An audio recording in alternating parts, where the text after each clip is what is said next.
Here we go. Starting? You may start whenever you're ready.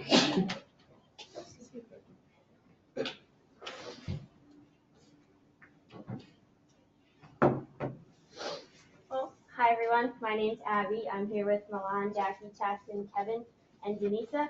We're going to talk to you about ethics in the workplace in regards to HR, and all that good stuff.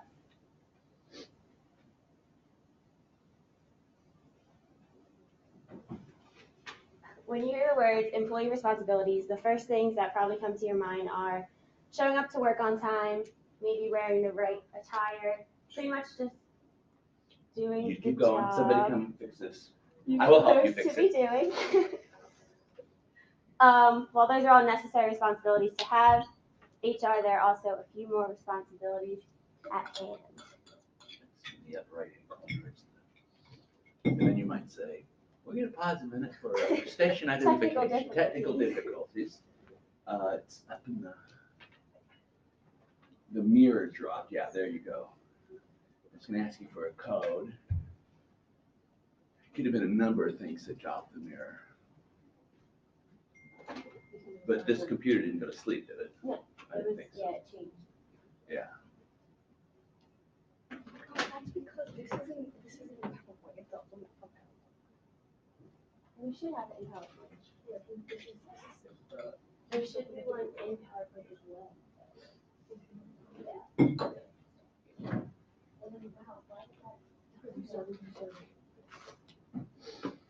No, we can do it.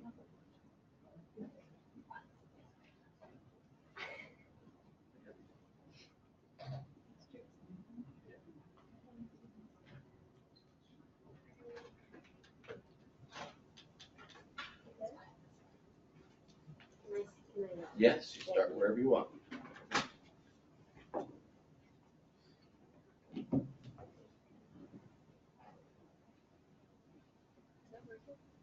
Okay, so as I said, in HR, there are a few more responsibilities than just those at hand as well.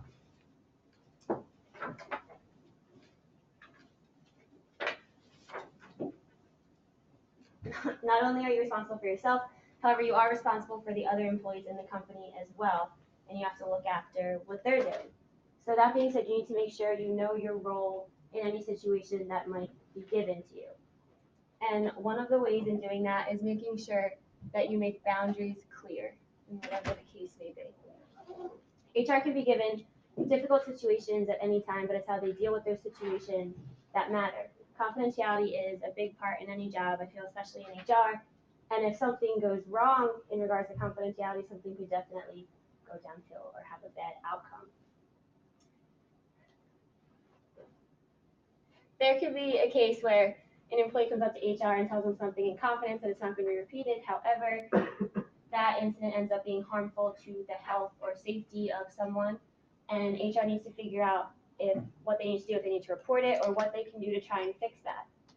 And that being said, in HR, they have to make a lot of important decisions and decide what to do in anything that might be thrown at them. Whether a legal issue might come their way, or something goes against the company's missions or policies, or someone's safety is in jeopardy, HR needs to make those decisions on how they can try to fix them in any way they can.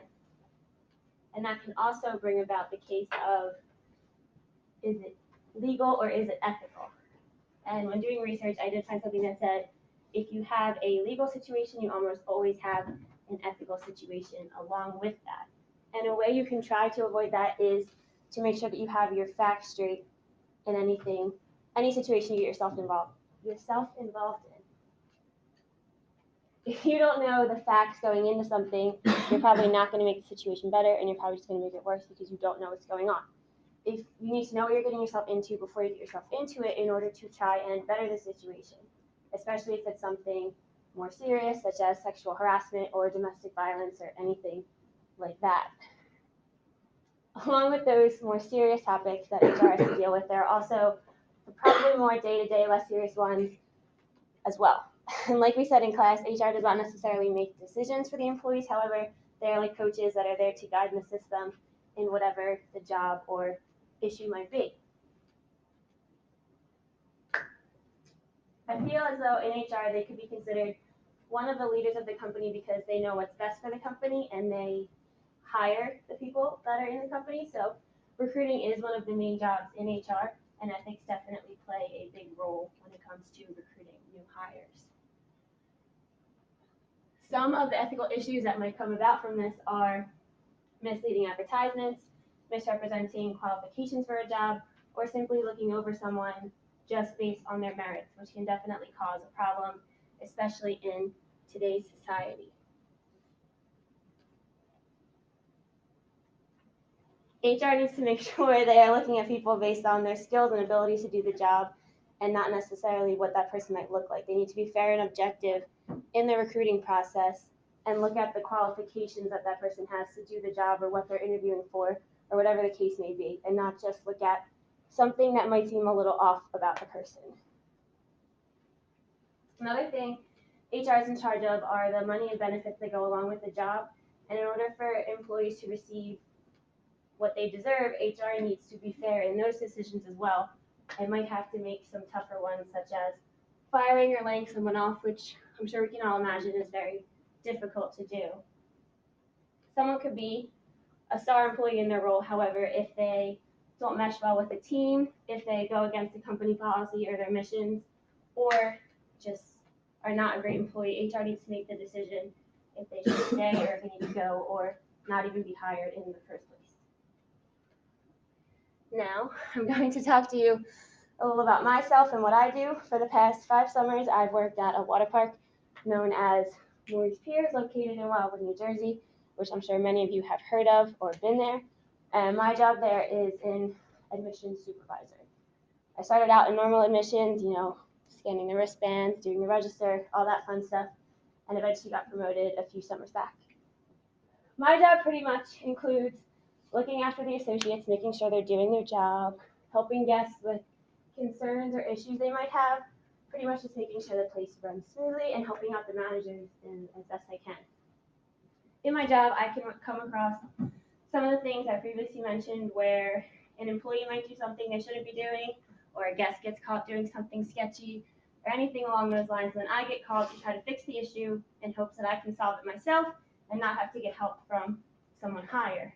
It could be something where I just go and talk to said person and hope that the issue gets solved right away, or a lot of the time they would rather speak to a manager than speak to me, or I know it's going to be a situation where I can't solve it myself, so I ask for assistance from my own manager. My manager is also in HR for the whole company, so she has definitely dealt with a lot of bigger issues in the past. The job might not necessarily always be so fun because people love to come to water parks just to complain about our prices or tell us things that we do wrong. However, I do get to work on the beach every day, and I've met amazing people from all around the world and made some amazing friends, so it's awesome. All in all jobs have responsibilities, and we just need to know the important aspects of our jobs and how to do them and to do them ethically in order to avoid issues from happening in the future. And now I'm going to hand it off to Denisa, who's going to talk about race and disability.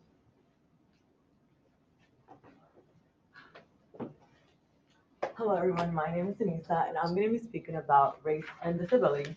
And a little bit about myself, I was born in the Dominican Republic and I migrated here at the age of 7. And for 11 years, I have lived in an inner city up in North Jersey called North New Jersey, really close to New York, Hoboken, Jersey City.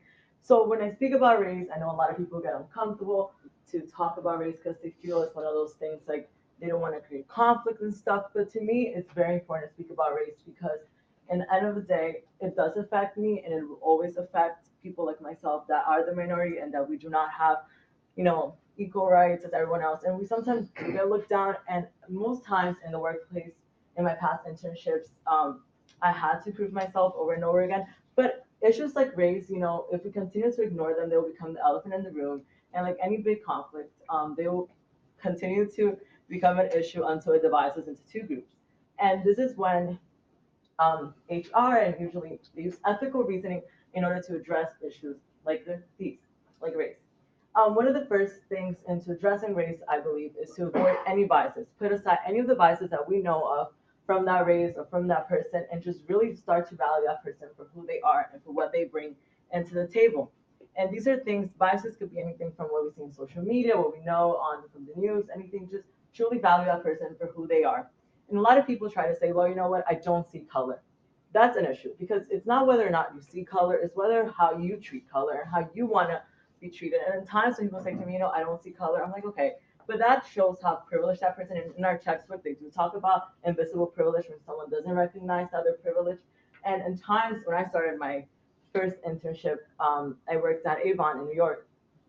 And one of the things, we had a little meeting, and our boss, manager, said, you know what, natural hair is not really professional. She made a comment like that. And a lot of people from HR like became kind of like frantic that they were gonna get sued or something. So they all talked to us like, it's okay, that was just a comment. But instead of pushing down traits from that race and stuff, we should start to empower each other, try to push all our different traits and push ourselves to become better versions of ourselves. And maybe that manager that did make that comment in my team wasn't really considering that, I have natural hair and that it does affect me. And that when we come across in a team of people that are different, we have to be considerate of everyone's different qualities and traits and everything that they bring into the table. Also, when we work in teams, we also have to consider that, everyone's gonna have diverse ideas. And sometimes you don't want to make it seem like you're forcing diversity in. We should just be inclusive as a company. And when we work with different people, we have to make sure that this is an important. And obviously, when you start working in a company, you will come across different types of people. And it's just part of listening and being there for everyone and truly understanding what everyone has to offer and bring to the table.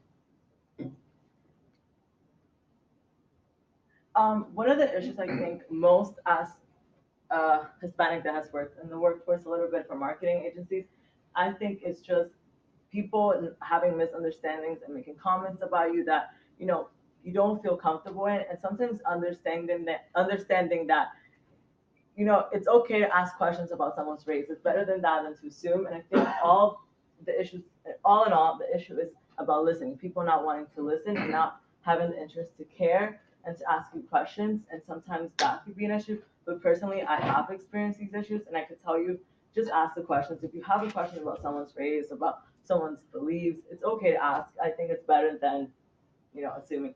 Another issue that we come apart with HR and ethics is disability. Um, there are people that sort of push these people aside because they have a disability, they think they can't do things. But in fact, we should, like race, empower these people and show them that yes, you can do these things, you are capable, and that disability is not an issue. At the end of the day, we have to see the person, not the disability, and truly value what each person has to offer. And I'm sorry, a disability does not determine what that person has to offer, does not condone, well, can that person still fit for that job. And this goes back to the way that our buildings are built.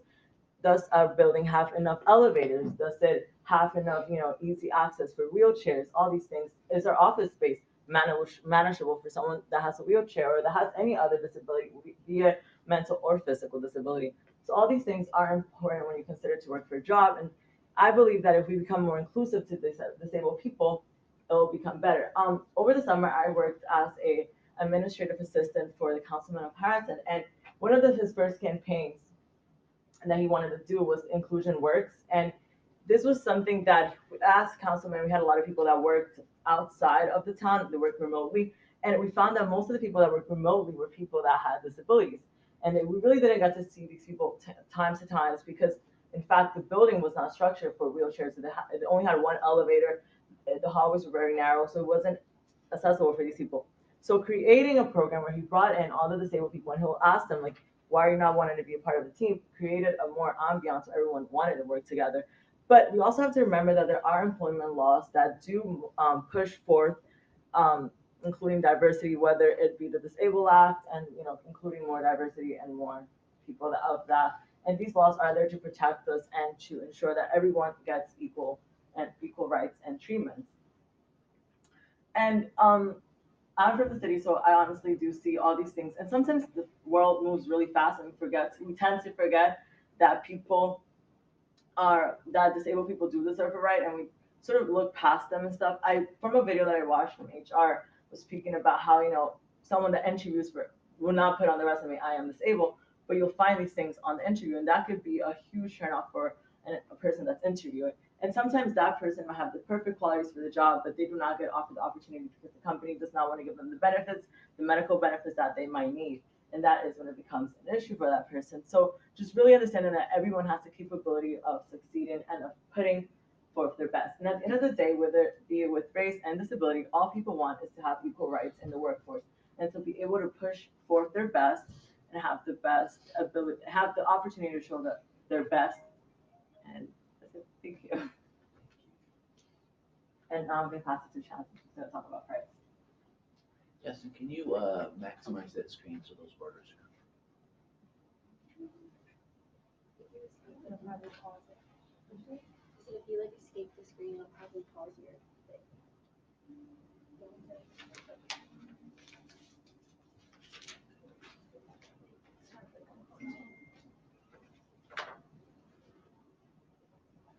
Hello everyone, my name is Jackson Paley and I'm going to be talking to you guys about privacy issues in the workplace today.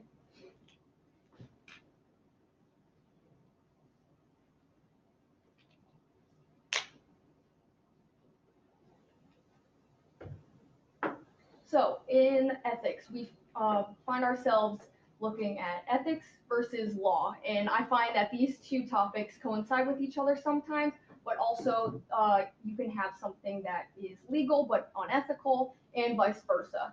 So throughout this presentation, I'm going to start talking about the interviewing process and how applicants can sometimes find themselves feeling uncomfortable in the workplace. So I work at a place called Sudak USA, and it is located in Flemington, New Jersey, and it is a custom promotions business. And sometimes my boss has me and my mom works there too, sit in on the interviews with people. And one time there was an instance where my boss actually said to a female applicant, he sat down and he said, "Are you thinking about having kids soon?" And we knew that my boss just didn't want to train someone for them to just go on to maternity leave very soon after. So that's an unlawful interview question, but it's also unethical. And you should shy away from talking about any of these different topics because they are not only illegal, but also you can find yourself in a gray area if you do start talking about them. And it doesn't start here with the interviewing process, it actually starts with applying to the job. So you can find yourself having to fill out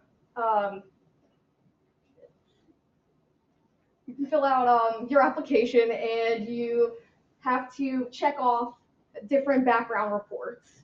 And the consequences of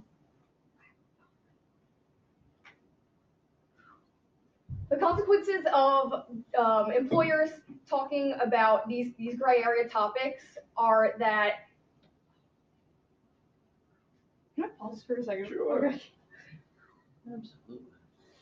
We call that not a well, you can blame it on technology. You can say, I need to breathe for a moment. And you know what? Everybody listening to you is going to say, yeah, I've been there before.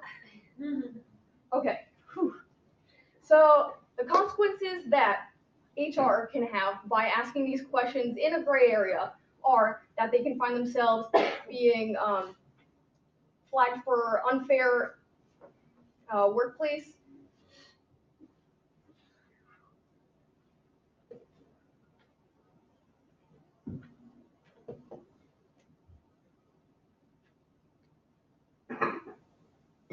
I don't think your slides move. Okay. All right, let's talk about background checks now. So on applications, you can find yourself having to check off these different boxes for background checks, and these include criminal records, drug tests, driving records, social security, and credit reports.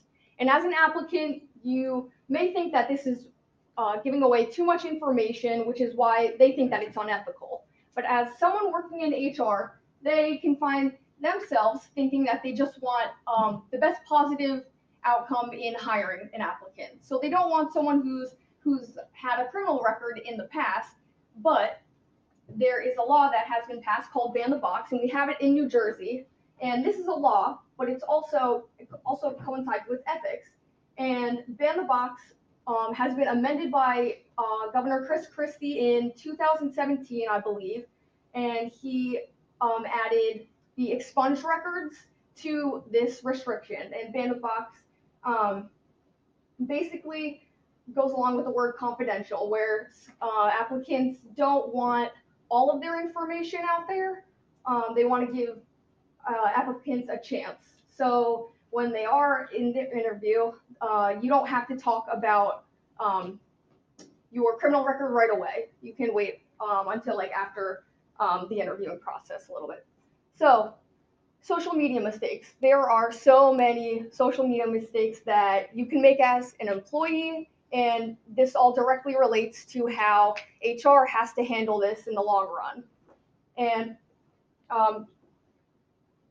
you can find yourself under a microscope almost when you're in your first job, because you don't know whether or not your employers are watching you on your computer.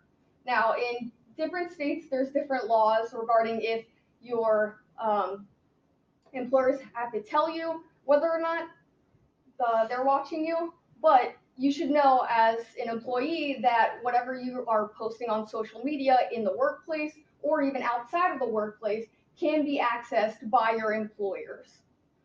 So someone in HR might be watching you before in the interviewing process or even after.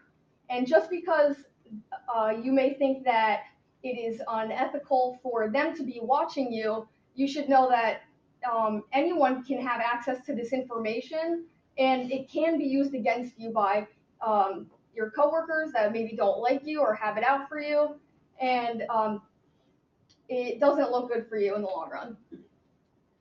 So now I'm going to talk about how your boss can be upset with you if they know that they are watching you on your laptops, and maybe you don't know that they're watching you on your laptops, and you're wasting their time. And I know that personally, I don't like to use social media when I'm in my workplace because I find it really disrespectful to do that on their time. So by enacting a social media policy, HR can actually set guidelines of what can and can't be said, basically, in the workplace and outside of the workplace.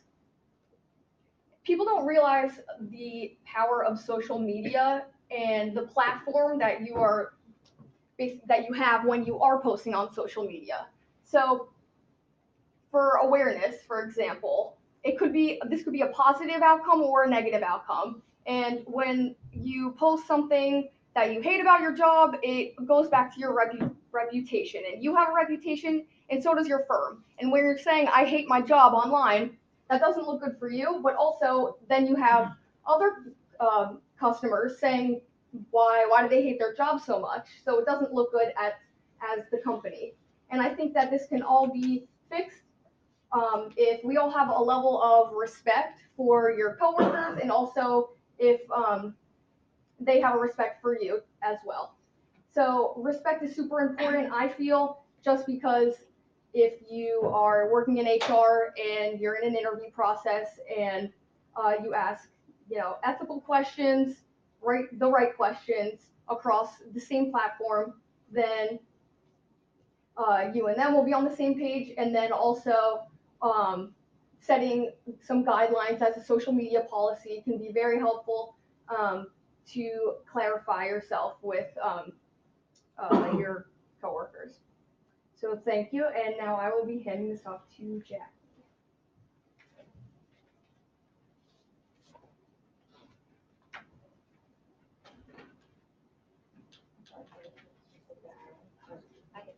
Hi, I'm Jackie. I'm going to be talking about ethics and performance appraisals. And I'm sure everyone here has gotten some sort of performance appraisal. They're also called like reviews or evaluations.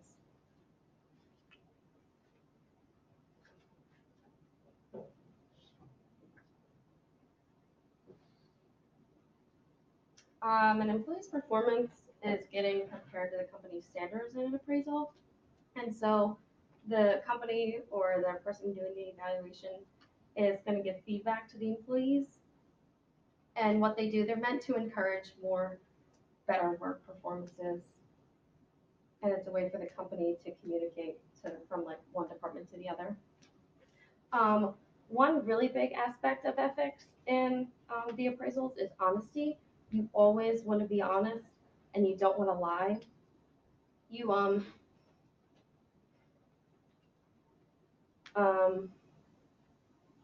the employer doesn't want to lie on these performance evaluations because it's really unethical and it can really affect someone else's job. You can ultimately hold someone back from getting a raise or even have someone terminated if you lie and you give them a bad review.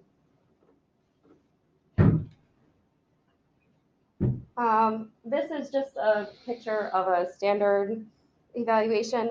You really want to stick to asking the same questions to everybody. That way you don't misstep something or you interpret something differently. So that way everyone gets held to the same standards and same accountability. And by using these same evaluations, it makes it a lot easier on the employer to oversee everybody looked at on the same scale. And you pretty much just want to stick to the script when that happens.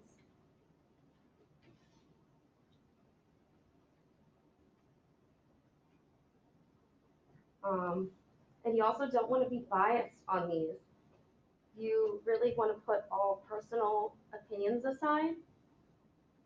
And you want to leave all your personal prejudice on the other side of the door when you're doing these evaluations. You don't want any personal feelings to get in the way of this. Again, you can hold someone back from getting a raise or get someone fired.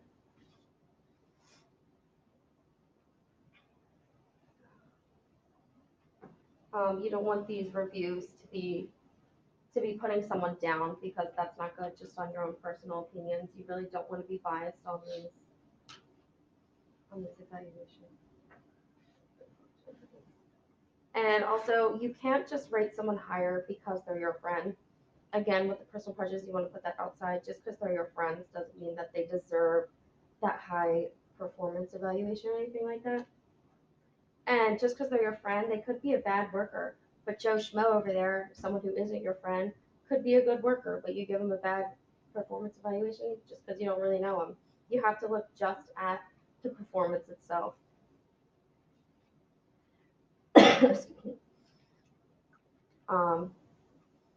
It also doesn't help your friend if you give them a better performance because they could be affecting the company and their bad decisions or bad performances really needs to be addressed. When you don't feel comfortable giving a performance evaluation to your friends at work, you really need to hand that off to somebody else, like a higher up supervisor. Someone else who's on the outside looking in can really give you a better perspective. Whereas if you don't think you can, it's a lot better to have someone else do it. For example, when I was getting my evaluation at work, my manager and I were really good friends. So I thought I had it in the bag. I thought I had a really good performance appraisal coming up. But when he actually gave it back to me and I didn't do as great as I thought, I was like, yeah, what the heck, man? Like I thought we were friends. And he said he had our supervisor do it because he knew that he would have given me like the highest raise or whatever, but he said he knew that that wasn't right. So he didn't want to do anything that would affect my job or his job. And there actually were things that I needed to work on that he wouldn't have pointed out to me because, we just had like a nice relationship, but my supervisor definitely helped me out.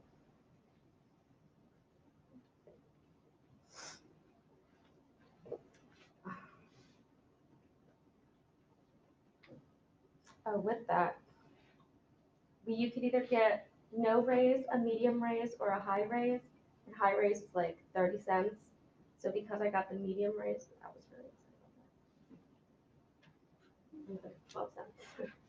And to start wrapping things up, just like a quick recap, when you're doing these performance appraisals, ethics really needs to stand out because you need to be fair. You can't let anything get in the way of the appraisal because it can really affect the company as a whole. You always want to remain honest. When you lie on someone's performance, it's just mean if you're like bringing them down, or you can have a negative impact on the company because that can be a really hard worker, but because you don't like them, they got fired and now the company's not doing well. It just has a whole reaction to it. And using the same evaluation for everybody is critical because you want to make sure that everyone not as only has like a fair chance of getting like a raise or whatever, but you want to make sure that nothing is getting overlooked. You want to make sure that everyone's getting looked at equally.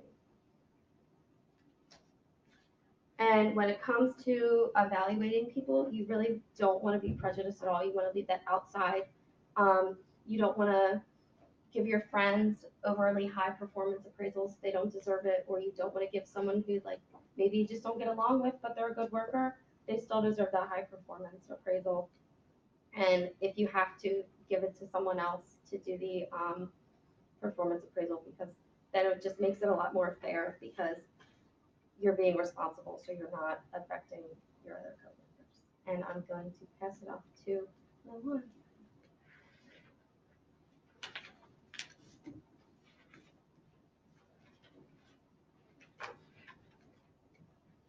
Thank you, Jackie. I'm Milan, and I'm going to be talking about work safety and health benefits in the work environment. I'll be discussing the OSHA compliance rules along with maternity and paternity leave and employee rights when they get injured or permanently disabled on the job. So OSHA is the Occupational Safe and Health Administration. Their mission is to ensure that employees work in a safe environment by setting and enforcing standards by providing training, assistance, and education. Employers must also comply with OSHA standards, and they must comply with the General Duty Clause of the OSH Act, which requires employers to keep the workplace hazardous free, and if there are any hazards, if, for example, an employee is working with chemicals or heavy machinery, that they know that there are some hazards that they could encounter. So OSHA gives a list on their website, A through Z, of safety and health for employees. They provide federal notices, small business input, and it's also open for public comment, and it describes the rulemaking process. There's also compliance directives with lists of different potential hazards where you click on a specific hazard that will show you basically a summary and why they've made the changes to the rule. OSHA also offers an outreach program. It's for employees to learn about the safety and health in their workplace. Students can also do this program and receive college credits for it. It started in 1971, and between 2012 and 2016, there were 3.94 million workers that did the program. Next, I'll be talking about maternity and paternity leave. So under the Family and Medical Leave Act, employees are entitled to 12 weeks of unpaid leave in a 12-month work period. To get those, and they also get health benefits, their healthcare package as well. And to receive that, they must be working for a public or private employer, and the employer must have at least 50 employees. 2 years. This was in 2017. No, not 2 years ago. 85 weeks is like 2 years. Sorry, I love that. So Estonia, if you have a baby, you can get 2 years paid leave off. Yeah, there are some countries that I read that will give up to a year to 2 years of paid leave, Okay. and they will give them time off up until they're in the second grade. They will give them a certain amount of time off. A lot of countries do that. Have you seen that new show on Netflix called Working Mothers? I'm gonna stop this because I saw the preview for it. I started. No. It has, I'm not recommending it because it's got I saw the some preview language for and it. stuff in it, but it talks about this going back to work. Mhm. And I thought it really showed it in a good sense. So I mean, this is good. 2 weeks, ain't cutting it. Yeah. 85 weeks, don't know about, but maybe that's even too low. Okay, ready? Yes. Sorry, Milan, I got Okay. interested. That's okay. That's a good thing. So the U.S., as you can see, is still very far behind with giving their employees maternity leave. Trump right now is trying to pass a law to give new mothers 6 weeks of unemployment benefits if their company does not offer them maternity leave. And the US is actually 1 out of 4 countries that do not have a federally mandated policy to give their employees maternity leave. Sweden, for example, as you can see, they have a pretty high number. They offer 480 days of leave at 80% of their normal pay on top of 18 weeks that they already will get, and they can split that with their spouse as well. And dads also get 90 days to themselves to take off as like paternity. There's no Hispanic countries up No, I'm just gonna. Okay. Do you think the bigger families, and if you have an average of a larger family, then that affects how much paid? All right, Milan, you better go. Yeah. Okay. So paternity leave is rarely paid. Most employers will give only up to 2 weeks for fathers to take time off. And this shows that so there are 80% of employers that give 12 weeks of unpaid leave, and only 14% give it to fathers. And that leaves, there was a chunk of 20% of employers that don't comply with the Family and Medical Leave Act. They also, there was a 38% that received no option of getting paid or unpaid paternity leave. So next I'll be talking about sick leave. So there's actually no federal law required for employers to give you sick leave. New Jersey actually just passed a law that employees have the right to at least get 40 hours of sick leave. However, the last job I had, it's a small business, it was a toy store, and actually you didn't get 40 hours of sick leave. You had to work 40 hours in order to get 1 hour. So it takes a while to get paid sick leave. So next I will be talking about retirement. So 66 is the age that you can receive full retirement, excuse me. It can start as early as 62 and as late as 70. It depends on the company, but when you go on OSHA's website, they will give you basically like a little grid of the ages and how much they will reduce the earlier you go for retirement. So for example, at 62, it said that they would get $1,000 reduced, and the spouse would also get $500 reduced as well. And the maximum that a spouse can receive is 50% of your retirement plan. So next, I will be talking about vacation time, the best part. So the longer an employee works, the more vacation time you will get. The Bureau of Labor Statistics said that 73% of employers give paid vacation time. And usually most employers will give you 11 days of vacation time after working a full year for the organization. So lastly, I will be talking about getting injured on the job. So if you were to get injured on the job and you had to miss at least a week, your employer has to give you some sort of compensation for getting injured. And each year, the number actually goes up that the OSHA says that the employee deserves. So in 2017, someone that was injured can get $896 a week, and in 2018, you get $903 a week. And that will continue until you reach the maximum medical improvement, or if you reach up to, it said 400 weeks. So basically, it's kind of like unemployment where you can use it until it runs out, essentially. And if you were to get permanently disabled on the job, you must meet with a doctor who can evaluate whether or not you deserve to still get paid. And if found with a permanent disability, you usually are eligible for more money. Scheduled losses are paid for disabilities of certain body parts, so that's your eyes, arms, legs, ears, and hands. So my dad actually, he used to work for Verizon, and he got injured on the job. And he ended up getting both his knees and both his hips replaced. And Verizon sent him to like their surgeon that ended up making things a lot worse. So it ended up going into a lawsuit and all this stuff, and they didn't want to help him anymore. And then in the lawsuit, they found that they had to help him until he was better, essentially. The lawsuit ended up getting bigger because he has a permanent limp. So definitely, if you are working in anything where you can get hurt with machinery or chemicals or anything, definitely look at everything that you are entitled to if you get injured, because they will try to definitely not give you everything that you deserve. So next, I will pass this on to Kevin, who is going to talk about compensation.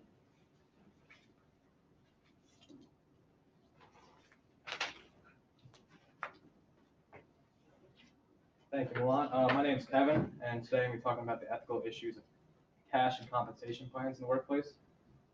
So just to start off, employee compensation plans are given by the company to reward employees for working hard and achieving company goals. And these rewards can be cash, benefits, gift cards, gift certificates, and many other things. And it's good motivation for employees. So the topics I'm going to cover today are pressure to pay out more to top management, pressure to raise the band of base salaries, incentives being used in an inappropriate way, long-term company problems, fraud, regulations, pros and cons of compensation plans, how compensation plans affect the workplace, and ethical company resolutions. So HR managers are usually put under a lot of pressure to pay out more to top management. To keep top management happy, they usually do receive more incentives and bonuses than other employees. And most companies look to favor the interests of top management, and that will outweigh the other employees and stakeholders in the company. Due to this, HR is also put under pressure to raise the base salaries. Employees, once they've seen top management receiving more, they'll want more money as well. And this could be a difficult situation for HR if they don't have the money to evenly distribute to all the employees. So this could be a real tough situation in the workplace. A big problem with compensation plans are incentives being used in an inappropriate way. Some companies can have an incentive plan that's too general, or incentive plan that is not releasing all the details to the general public, so you really don't know how you're getting the money. And if that's the case, something unethical can be happening with the distribution of money. One example of incentive being used in an inappropriate way was a hospital, and their compensation plan was rewarding wait time to be quicker. And this led to employees falsifying records and rushing through patients. And it's not good for a company, especially a hospital, when you want them to take their time. Another real-life example was Goldman Sachs and JP Morgan in 2008. Each distributed $4 billion in bonuses, and over 50 employees in each company walked away with $5 million. And these distribution of money were labeled excessive and unjust. A lot of employees were not as happy the amount they got. Compensation plans can create long-term company problems.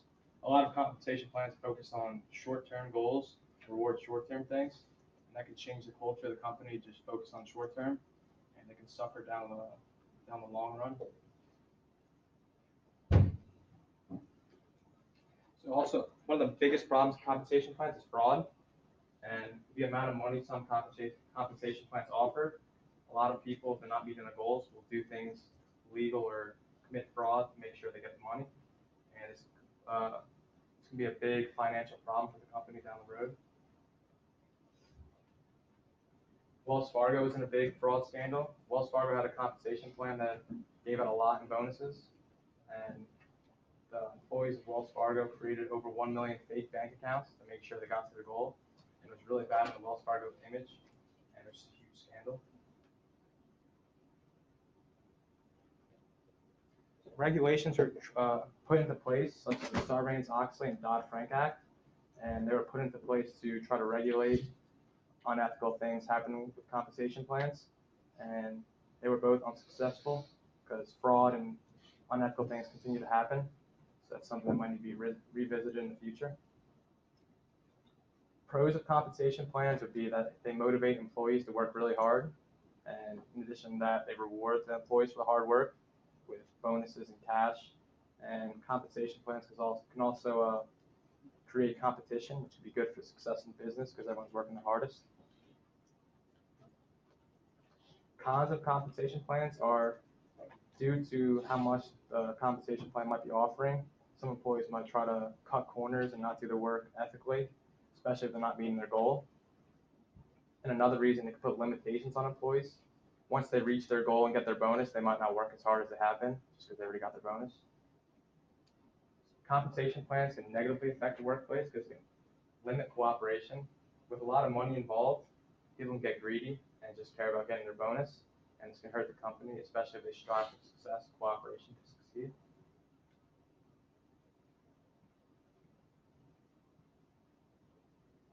Another way compensation plans can affect the workplace is if an employee does something unethically to get the bonus, and the company can suffer in two ways. One, because the employee is not actually doing the work and the company will lose money. And two, because the company will have to fire the employee and then it could take a long time to refill them and the company will lose money there too. So there are multiple company resolutions to fix unethical compensation plans. And one would just be to have a well-designed, thought-out compensation plan. Make sure there's no way an employee could do something unethical to get around it. For example, the hospital one I mentioned earlier, they had a better, well-designed compensation plan. That situation could have been avoided. Another resolution would have bonuses and salary on a similar pay scale. If bonuses are a lot more than the salaries employees are receiving, they're more likely to commit fraud and do something unethical to get paid more. But if the salary is more than the bonuses, they won't risk something like that and risk losing their job over it. And another resolution would be for the manager just to monitor all the employees. It's really important for the manager to just check in on all the employees, make sure they're actually doing their work, make sure the results are legit, and just make sure everything's run ethically in the company.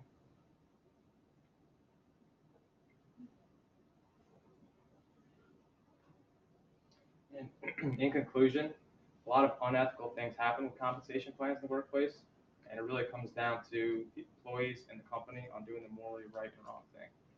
Thank you.